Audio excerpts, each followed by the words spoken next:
네, 오늘부터 20일까지 스위스의 작은 휴양 도시인 다보스에서 세계 경제 포럼이 열리는데요.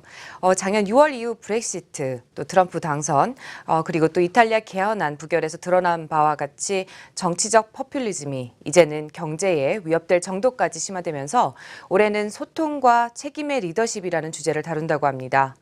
그 어느 국가보다도 한국이 또 정치적 포퓰리즘이 센 나라로 알려지고 있는 만큼 오늘은 올해 다보스 포럼에 논의될 안건을 점검하고 또 세계 경제와 또 우리 경제에 주는 시사점에 대해서 알아보는 시간 함께하도록 하겠습니다. 도움 말씀 위해서 한국경제신문사의 한상춘 논설위원 자리해 주셨습니다. 안녕하세요, 위원님. 네, 안녕하십니까? 네, 오늘부터 3박 4일의 일정이죠. 우선 네네. 이제 다보스 포럼이 어떤 내용을 다루고 있고 또 어떤 포럼인지 좀 자세히 설명해 주시면요. 요즘 이렇게 나라 안팎으로 굉장히 경제가 아주 긴박하게 들어가는 것 같아요. 그렇죠. 네. 전체적으로 큰 틀이 우리가 대변하라는 표현을 썼습니다는 큰 틀이 바뀌다 보니까 아까 방송 전에 장님께서도 뭐가 뭔지 모르겠다 하는 트럼프에 대해서 다른데 마찰을 대고 이런 과정에서 굉장히 혼란스럽고 방송을 시청하고 계시는 시청자분이든가 아니면 기업인들 또 국가의 경제정책을 슬퍼하는 사람들도 굉장히 앞길을 가늠하기 어렵기 때문에 하이퍼 언서튼티, 네. 초불확실성 시대다 이렇게 보시면 되겠는데요. 그런 과정에 이런 것에 지침을 이렇게 제공하는 것이 매년 1월 말에 스위스의 작은 휴양도시 다보스에 이르는 다보스 포럼입니다. 근데 우리가 이제 다보스 포럼이라는 것을 이제 많이 알려져 있습니다. 이건 공식 명칭은 아니거든요. 네. 그래서 원래는 1971년 이 클라우스 슈밥이 유럽의 경영인을 대상, 제네바 대학 교수였었는데요. 네. 유럽 경영 포럼을 만들다가 여기서 1987년에 역시 세계적으로 확대해서 세계 경제 포럼, 월드 이코노믹 포럼 이렇게 바뀐 겁니다. 그래서 다보스 포럼은 하나의 휴양 도시인 다보스에서 열려서 다보스 포럼이 비공식적으로 네. 열려서 이 용어 자체는 1981년에 스위스 다보스부터 지금까지 정례적으로 열리고 해서 다보스 포럼이다 이렇게 됐습니다. 공식 명칭은 아니다 이렇게 보시면 되겠습니다. 네. 그리고 이제 세계경제 포럼이 이렇게 되면서 사실 우리 입장에서는 가장 관심이 됐었죠. 왜냐하면 그렇죠. 여기서 이제 두 개의 보고서가 발표하는데요. 하나는 먼저 발표했던 것이 국가 경쟁력 보고서라는 게 있습니다. 네. 이것이 이제 1990년대에 우리가 그때 당시에 경쟁력이 약화되면서 김영삼 과거 정부에서 국가 경쟁력 강화 대책, 지금의 예를 들어서 창조 경제 비슷한 이런 네. 국가 경쟁력 강화 대책과 맞물려서 이 경쟁력 보고서가 굉장히 한때 유행했었거든요. 근데 지금 이제 이것을 언론에서 잘 다루지 않고 있습니다. 이것보다는 이번 포럼이 열리기 전에 국가 리스크 보고서, 네. 지금 이제 언서튼티 시대, 하이 언서튼티 시대 하다 보니까 리스크 관리가 굉장히 중요하지 않습니까? 그럼요. 그래서 리스크 보고서가 굉장히 더 각광을 받고 있다 이렇게 보시면 되는데요. 이런 내용 가정에 그럼 불확실하면 또 리스크가 증폭된다면 가장 중요한 것이 이것을 리스크를 관리하고 불확실을 헤쳐나가는 것이 결국은 소통이거든요. 네. 그리고 공유다 이런 개념을 쓰고 있습니다. 소통이고 책임이 필요하지 않느냐. 트럼프 같은 경우 막말 이렇게 하지만 그에 대해서 말 한마디 책임을 따라야 된다. 그것이 모든 게 명확하게 되거든요. 그것이 소통이 되는 거죠. 장애껏께서 시청자분한테 이것저것 얘기하면 시청자분은 소통이 안 되거든요. 무슨 얘기를 하는지 모르겠니. 그렇겠죠. 근데 이제 장애껏은 그것을 깔끔하게 하려면 말 한마디에서 책임을 져야 되거든요. 네. 책임을 지면 그만큼 신중하게 되고 시청자분도 장애껏의 책임 있는 말에 대해서 굉장히 신뢰가 되고 신뢰가 되면 불확실성이 줄어들게 되거든요.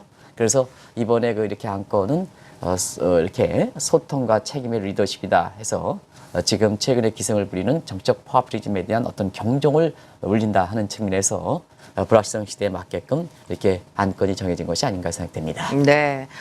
또 세계 경제 포럼에서 직접적인 경제 안건이 다뤄지지 않은 것도 오랜만입니다. 어떻게 해서 올해는 이런 안건을 가지고 이제 주제를 참여를 하게 되었는지 이 부분에 대해서 설명을 해주시면요. 최근에 다보스 포럼의 안건들은 경제 안건을 많이 다뤘죠. 그렇죠. 가장 일례로 네. 이 다보스 포럼이 화제를 걸었던 것이 작년에 다보스 포럼에 제4차 산업혁명이라는 것을 클라우스 슈밥이 얘기해서 그것이 우리나라에서는 알파고 작년 포어시즌 호텔에서 열렸던 알파고와 이세돌 이렇게 네. 바둑 이렇게 대결로 인해서 굉장히 4차 산업혁명이 불길처럼 올라서 지금은 모든 사람이 4차 산업혁명에 대해서 관심 있는 거 아니겠습니까? 그렇죠. 근데 그게 용어가 오래된 게 아니고 작년 불과 1월 달에 1년 열렸던 다보스 전이죠. 포럼이었었죠. 네. 그래서 이제 대체로 보면 다보스분이 경제 문제에 다뤘는데요. 올해 같은 경우는 경제 외적인 측면, 물론 경제 문제와 완전히 모든 문제를 결별시킬 수 없습니다는 경제 외적인 문제에 어떤 거 소통과 책임의 리더십에 대한 경우에 따라서 막연한 문제를 다루는 것은 왜 그러냐 하면 지난해에 사실 정책 파워플리즘이 기승을 부렸다고 볼 때 있습니다. 여기 이제 자막에도 나오겠습니다는 정책 파워플리즘의 대표적인 것이 작년 6월 달에 브렉시트 문제였었죠. 네. 그리고 작년 11월 달에 트럼프 당선 문제. 여기는 표현하지 않았습니다는 11월 달에 같은 달에 이탈리아 개헌안 부결 문제. 이게 제게 전부 정책 파워플리즘 문제거든요. 근데 올해는 어떨까 하는 측면에서는 장인코 올해는 정책 파워플리즘이 더 심할 것 같습니까? 않을 것 같습니까? 더 심해질 더 것 심해지죠. 같습니다. 왜냐하면 네. 국가 지도자를 교체하는 일정들이 많지 않습니까? 그렇죠. 그리고 우리 입장에서도 대선이 있지 않습니까? 그래서 이 정책 파워플리즘이 굉장히 이렇게 기승을 부릴 거로 이렇게 보이는데요.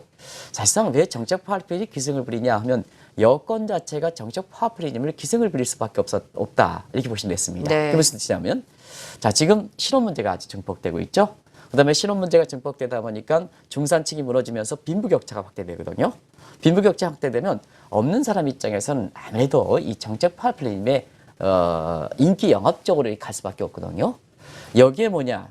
각 지도자의 그 욕심이 많은 사람들 입장에서는 이런 것을 해결하는 것보다는 자기의 정당 목적이라든가 이런 곳에서 권력을 안으려는 우리 대선 과정의 잠룡들 한번 생각해 보시기 바랍니다. 네. 사드 배치 관련해서 엊그제까지 찬성하다가 어떻게까지 반대하고 이런 입장으로 보는 건가? 이렇게 해서 그때그때에 따라서 사실상 뭐냐? 많이 그렇게 변하는 이런 사람들이 있지 않습니까? 네. 이런 사람들이 대표적으로 지금 대선 주제 계속해서 이렇게 여론조사 결과를 보면 1, 2등 다투는 사람들이 그런 지금에선 사드 배치 문제에서 반대하다가 지금 국민들 입장에서 보면 안보 문제가 중요하다 해서 국민의 여론이 쭉 돌아가다 보니까 또 입장을 바꾸는 이런 문제가 된 거거든요. 이게 정책 파워플리즘입니다. 이렇게 볼 때 있습니다.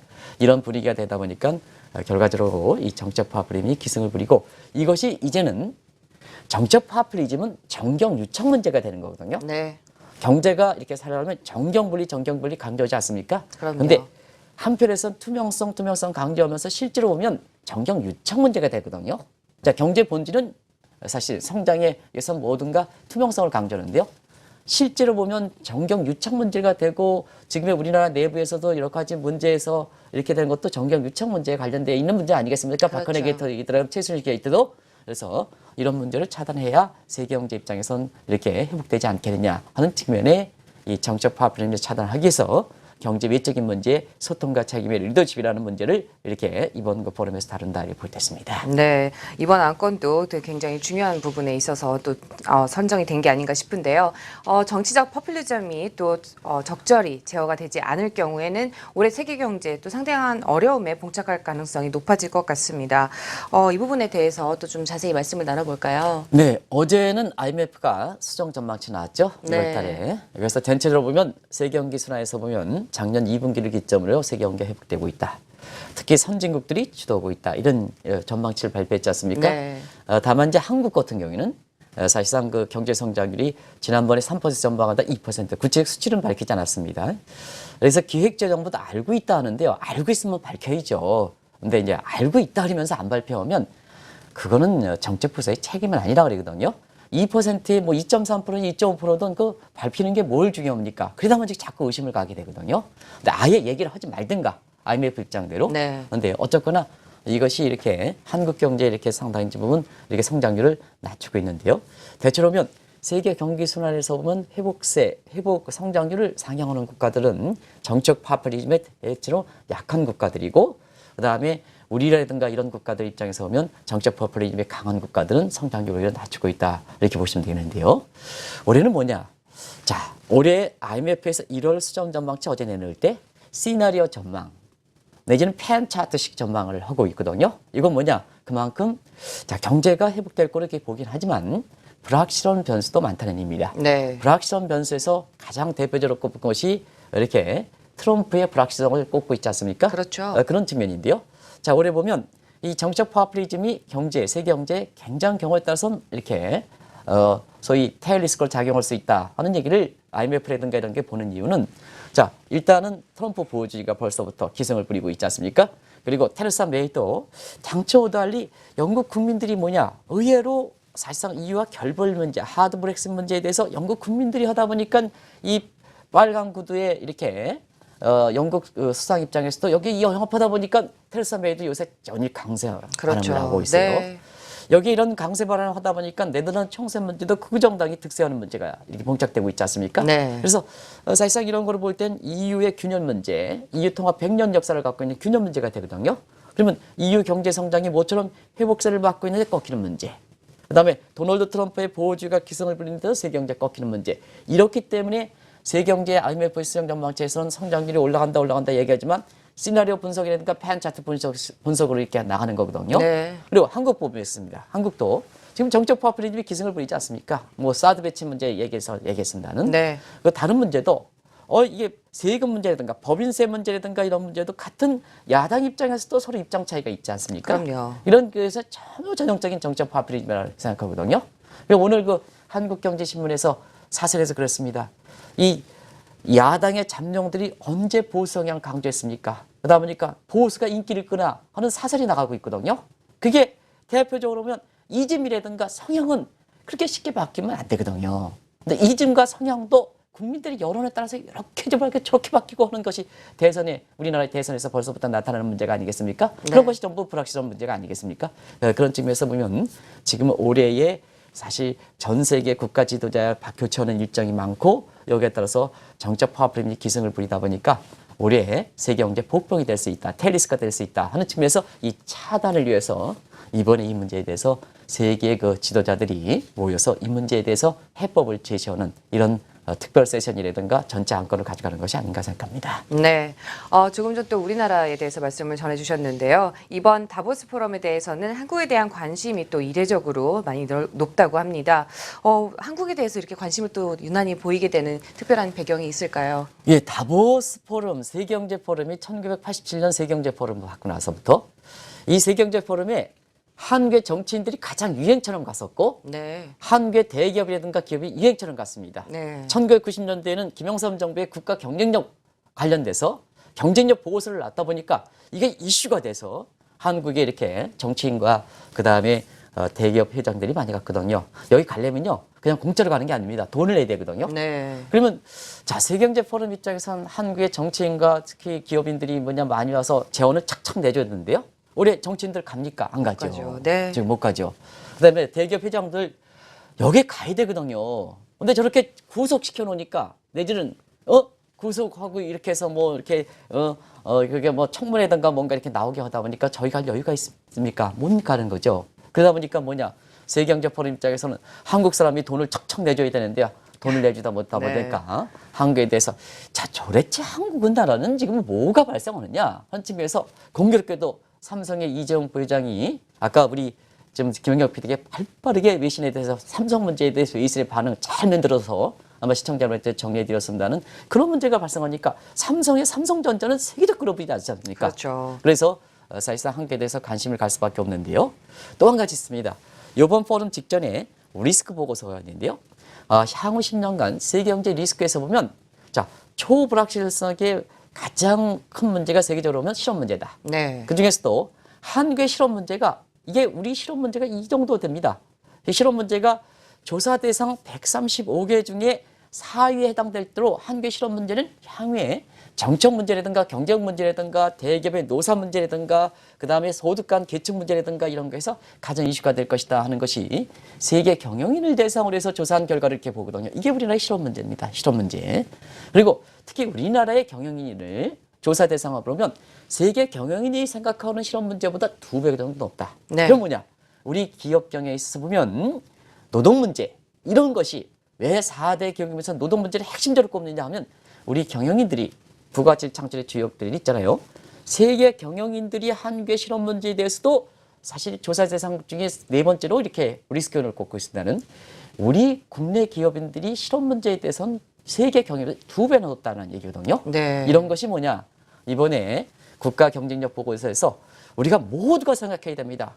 국가 지도자를 비롯해서 정치인들, 특히 정치인들, 그다음에 기업인뿐만 아니라 노동자들, 노조들도 자, 이것이 뭐냐, 세계적 이슈가 될 만큼 한국의 실업 문제, 노동 문제가 지금 이렇게 이슈가 되고 있다. 이것이 잘 극복하느냐 여부에 따라서 한국의 그 경제 운명이 지금 좌우할 수 있는 이런 것이 우리 경영인뿐만 아니라 전 세계 경영인들 저렇게 보는 것이 이번 국가 경쟁력 보고서에서 사실상 뭐냐, 한국에 대해서 관심이 있거든요. 네. 이래나 저래나 한국에 대해서는 이번에 정치인들 좀 참여율이 적고 그 대기업 회장을 비롯해서 이렇게 기업인들 참여는 적습니다는 사실 한국에 대한 관심은 가장 높다. 이것이 여러 가지 우리 내부에서 무슨 뭘 잡아간다 하더라도 그동안 한국 경제에 대해서 우리 국민들이 노력해서 우리 국격을 높여놓고 위상을 증대했는데요.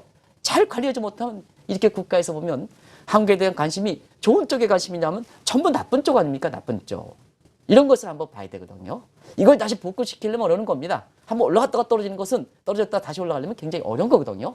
이런 문제를 공공선 차원에서 최근에 다뤄지는 문제를 좀 걷습니다. 그래서 권력을 갖고 있는 사람들 이렇게 보면 착해서 내려놓으시고 본인이 입지가 뭐 있느냐 하면 우리 국민들이 지금 뭐냐 대다수가 국민들을 위해서 살아가야 된다 하는 입장으로 해서 본인들이 좀 뭐 정치인이든 그다음에 국가의 대통령도 그렇습니다는 이렇게 국가의 오피니언은 아무래도 기득권 세력이거든요. 그래서 국민들 입장에서 어떻게 될 것이냐는 네. 내려놓는 시대가 되면 사실 이런 문제에 대해서 우리가 부정적으로 보는 시각에 대해서 좀 그 충격을 최소화할 수 있지 않냐 생각합니다. 한 가지 네. 말씀드리면 국가 리스크 보고서에서 한국의 실업 문제가 지금 최대 이렇게 위험 문제를 봉착하고 있다 하는 것을 말씀드립니다. 네. 앞서서도 전 세계 기업인들이 앞으로 10년간 최대 리스크로 꼽는 것이 바로 이제 실업이라고 이제 말씀을 좀 전해주셨는데 이 이유에 대해서 좀 더 자세히 설명을 해주시면요. 우리가 잠리스 리커버리, 고용 창출 없는 성장이라는 용어가 사실 인터넷과 IT 같은 제3차 산업혁명 1990년대 후반부터 나왔거든요. 네. 이때는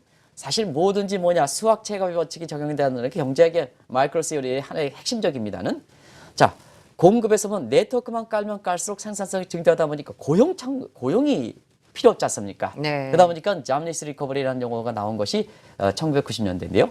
자 지금 이제 4차 산업혁명으로 빠르게 변하고 있습니다. 4차 산업혁명이면 잠리스 리커버리 부분이 굉장히 빠르게 되는 수밖에 없거든요.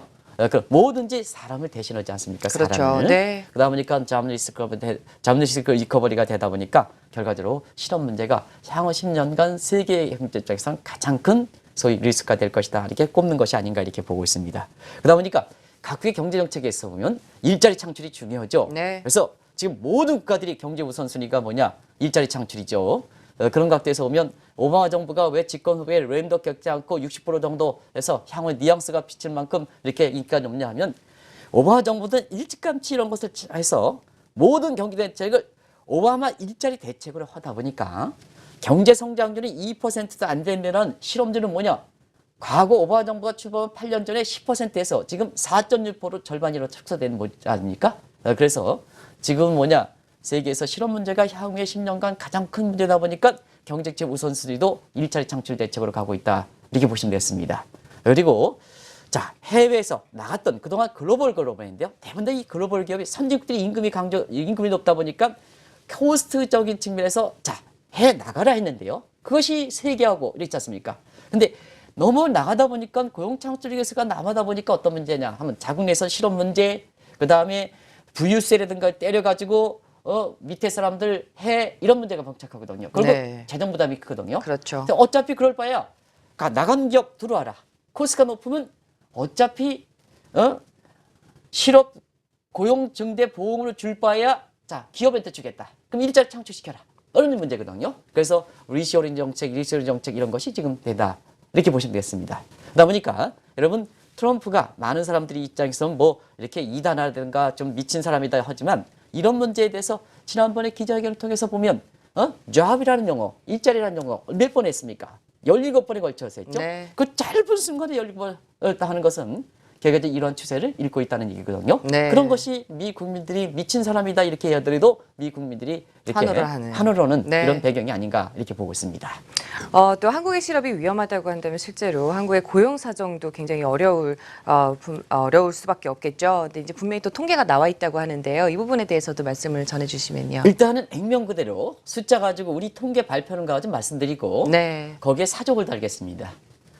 사실상 세계적으로 보면 한국의 실업 문제가 굉장히 이렇게 리스크를 꽂고 있습니다는 우리의 실업률 통계에는 사실상 고용 사정이 악화되는 것을 얘기하지만 네. 이런 위험성에 대비해서 또 국민들이 고용에 대해서 어려움을 느낄 정도로 이 고용 통계는 이렇게 반영하지 못하고 있다 이렇게 보겠습니다. 일단 정부에서 발표하는 내용을 좀 보겠습니다. 한국 고용 사정 어렵죠. 네. 그래서 작년 제조업 취업자가 처음으로 마이너스입니다. 아, 제조업 취업자가 이건 성장이 멎은다. 네. 조러 문제다. 이렇게 보시면 되겠습니다. 그리고 실업자 100만 시대거든요. 자, 1인 가구를 4명 따지면 100만이라면 400만. 우리 전체 인구의 한 10% 정도가 지금 실업 문제에서 어려움을 겪다. 이것이 지금의 한국의 고용 사정이다. 네. 실업률은 3.7%다. 이 실업률 통계 이거 3.7% 우리 자연국가 100명 중에 우리 실업률이 3.7명이다 하면 막 공감합니까? 안 합니까? 아, 더 많겠죠. 더 많겠죠. 네. 우리가 실업률 통계에서 보면 아이엘로 방식의 엄격한 방식, OECD의 엷은 개념이거든요. 지금 우리나라의 OECD 방식을 좀 빨리 아이엘로 방식을 좀 바꿀 필요가 있거든요. 네. 근데 우리는 뭐냐? 과거 고도성장 과정에서 고용 문제가 중요하다 보니까 자, 엷은 의미의 이 OECD 방식을 취해야지 실업률이 낮고 그다음에 그때 당시에 뭐냐? 경제정책을 폈던 경제 수장들이 공치사하지 않습니까? 공치하지 않습니까? 그러다 네. 보니까 아이로 방식을 취하지 않거든요. 이게 3.7% 아이로 방식을 할 때는 굉장히 노동연구에서 이렇게 발표한 거 보면 우리도 실업률이 굉장히 선진국 수준으로 올라간 일입니다. 네.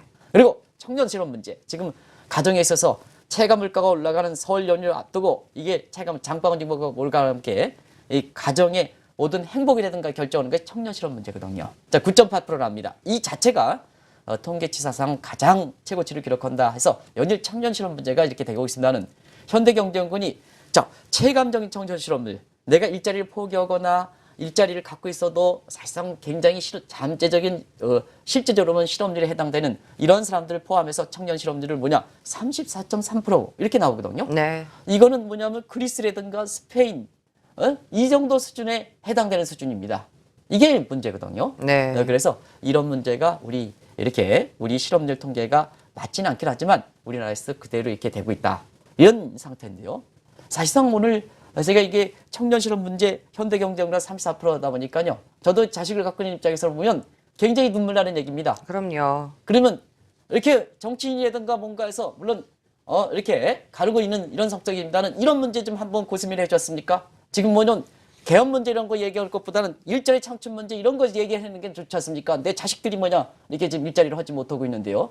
이런 측면에서 한번 이렇게 우리 문제를 생각해야 되거든요. 이게 세계적으로 이슈가 되고 있는데요. 지금 뭐냐 잠룡들이라든가 이런 사람들이 이상한 데 지금 치우치지 않습니까? 네. 그런 점을 한번 생각해 보시기 바랍니다. 뭔가 지금 국민의 표심을 얻고 있는가, 얻을 것인가 하는 이런 수단에 대해서 좀 한번 한국경제TV 방송을 통해서 한번 제가 경황되게 얘기합니다는 정말로 중요한 게 우리 자식분들, 청년분들이 일자리가 좀 증대시켜야 가정의 화목이 되는 거거든요. 근데 올해는 사실 희망이 있느냐? 대선을 치릅니다는 올해는 더 희망이 없다. 세계적으로 예측 기간이라든가 성장률이 일단 1.5% 떨어지지 않습니까? 조용창출 없는 성장률에서 우리 같은 경우는 성장이 IT라든가 4차 산업이 이거 주가 되지 않습니까? 고용창출 없는 경제 성장이 되는 상태에서 실업률이 성장률이 2.5% 떨어지고 그다음에 이러다 보니까 올해의 대선을 치르는 올해의 고용 사정은 더 떨어지지 않느냐. 그래서 지금 뭐냐 선거 캐치프레이스에 하면 가장 먼저 뭐냐 청년의 일자리를 창출하겠다 하는 것이 우선순위 나와야 되는데요. 지금 그렇게 나오는 사람이 없는 것 같습니다. 그래서 이게 잠룡들 이런 부분에 대해서 상당 부분은 또 정책 파퓰리즘에 많이 이렇게 좌우되는 게 아닌가 이런 비평들이 나오고 있다고 보게 됐습니다. 네, 뭐 이번 다보스 포럼에서 또 한국이 주목을 받고 있는 이유와 또 배경에 대해서 또 자세히 또 들어봤습니다. 또 하나 주목되는 것이 바로 이제 한국과 밀접한 관계가 있는 중국 쪽이 아닐까 싶은데요. 이번에 또 중국 시진핑 국가주석이 또 참석을 하면서 굉장히 또 이슈가 되고 있고 또 중국과의 관계와 있어서도 우리나라 입장에서도 좀 굉장히 중요한 부분인 만큼 간략하게 좀 들어보도록 하겠습니다. 네, 예, 사실 중국 이번에 가장 아주 야심차게 이렇게 도죠. 그렇죠. 사실 국가의 전략이라는 건 중국 사람이 무섭다는 얘기입니다. 트럼프 안 오죠. 그다음에 사실 유럽의 맹주격에 해당되는 메르켈 안 오죠. 네. 그러다 보니까 자 중국 입장에서 보면 어떻게 보면 세계에서 돈을 자기가 많이 들이지 않고도 다보스 포럼에 세계에서 영향력 있는 정치, 경제 모든 사람이 있는 상태에서 뭐냐 시진핑 중국이 자기 야심찬 전략을 이렇게 보여줄 전략을 수 펼칠 수 있는 있는. 네. 이게 국가의 전략입니다. 이게 주도면 매력에 가야 되거든요. 네. 이렇게 해서 시진핑이 기조연설을 하는데요. 모든 측면에서 보면 자 지금 트럼프도 안 오고 메르켈을 안 오다 보니까 국가 지도자 입장에서는 시진핑에 몰릴 수밖에 없다. 그만큼 효과가 크다는 얘기입니다. 그런 상태에서 트럼프가 보호주의에 가는 데에 대해서 자 자유무역 원리를 강조하는 거 이게 국가에 대한 주도권 다툼입니다. 그래서 사실상 지금의 문제에 대해서 이 자유무역제를 강조하고 시진핑 입장에서는 자기 자신의 장기 포석이라든가 2년차 징역은 예를 들어서 뭐 13차 개년 계획의 내용을 말씀드렸죠. AI 뱅크 문제 2년차 문제, 위안화의 SDR 편입 문제 2년차 문제에서 어느 정도 성과를 내야 되거든요. 그런 차원에서 보면 이번에 중국 입장에서 보면 여러 가지 전략적으로 많이 해서 사실상 기업인도 많이 들어가거든요. 왜냐하면 시진핑 입장에서는 경제적 측면에서 이익을 제공하는 사람은 그렇게 크진 않습니다. 그러다 보니까 알리바마, 그다음에 완다그룹 이런 사람들도 아주 세계적으로 지금 가장 각광을 있고 어떻게 보면 M&A를 통해서 거기에 제휴할까 이런 사람도 같이 끌려가는 이런 문제인데요. 한국 입장에선 이런 점을 한번 중국이 어떻게 식으로 가는가 하는 것은 좀 많은 시사점을 던져주는 것이 아닌가 생각됩니다. 네, 오늘도 말씀 잘 들었습니다. 지금까지 다보스 포럼과 관련해서 세계 경제 포럼이죠. 관련해서 말씀 들었습니다. 한국경제신문의 한상춘 논설위원과 함께했습니다. 말씀 고맙습니다. 네, 고맙습니다.